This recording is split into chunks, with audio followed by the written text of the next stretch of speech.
Rise of the Tomb Raider, developed by Crystal Dynamics and published by Microsoft Studios and Square Enix, is a third-person action-adventure game and is the second installment of the 2013 video game Tomb Raider, which was itself a second reboot to the series. But can the sequel live up to its highly rated predecessor, or should Lara have sat this adventure out?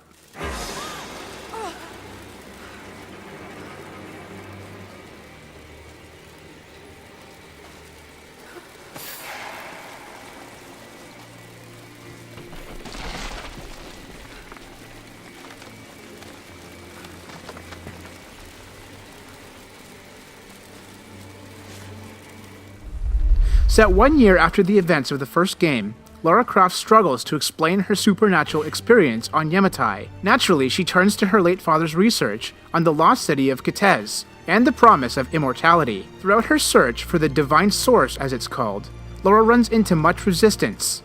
A group who call themselves Trinity, led by a man named Constantine, is also searching for eternal life. Eternal life, however, always comes at a price. Also, throughout the story, we are constantly discovering more and more about a mysterious figure known simply as the Prophet, who is portrayed as, surprise surprise, a Jesus figure. Despite this, I thought the story was interesting, and the added tombs and secret crypts just put the icing on the cake. Classic Tomb Raider fans should be satisfied coming away from this one.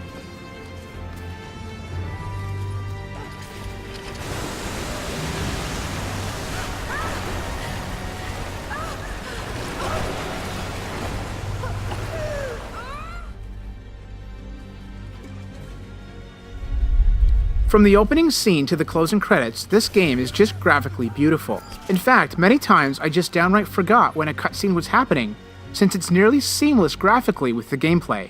The character models, including the animals, are also pretty to look at. Further adding to the experience are the extremely realistic and active environments, which include changing weather as well as day and night cycles. The sound also provides a lot of depth, as every footstep and movement is brought to life. There's one rule of survival in this game. Nothing, and I do mean nothing, is sure footing, so beware. Sometimes I actually felt like I was in a Michael Bay movie that just kept getting crazier and crazier. One thing I'm glad they got rid of was all the QuickTime events. In this installment, it's just the occasional single push of a button. Also, whether you prefer the stealthy approach or guns a-blazing, this game has it all. Whether you want to hit the rooftops or trees, or lay low in the bushes, or just fight the battle head-on, this game won't disappoint. Just remember to use cover in gunfights. And no matter what style of play you prefer, everyone will enjoy the takedowns. They're beautiful but deadly.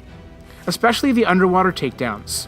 They are just absolutely fantastic and so satisfying.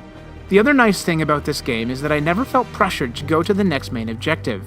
This is probably because there's so much extra stuff to do. Eat your heart out, Connor. Lara Croft is here.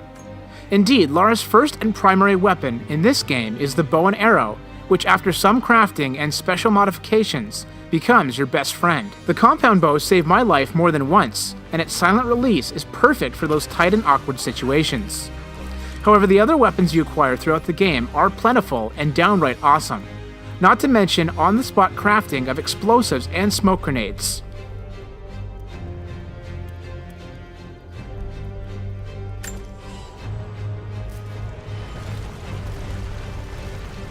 Rise of the Tomb Raider will turn anyone into a wannabe archaeologist. As a bonus, the replay value of this game is extended by the challenge mode, where you can race the clock, attempt not to take damage, as well as other stipulations. You can also replay chapters with or without all of the upgrades you earned during the main game. I suggest picking up a copy of Rise of the Tomb Raider for full price. You won't be disappointed.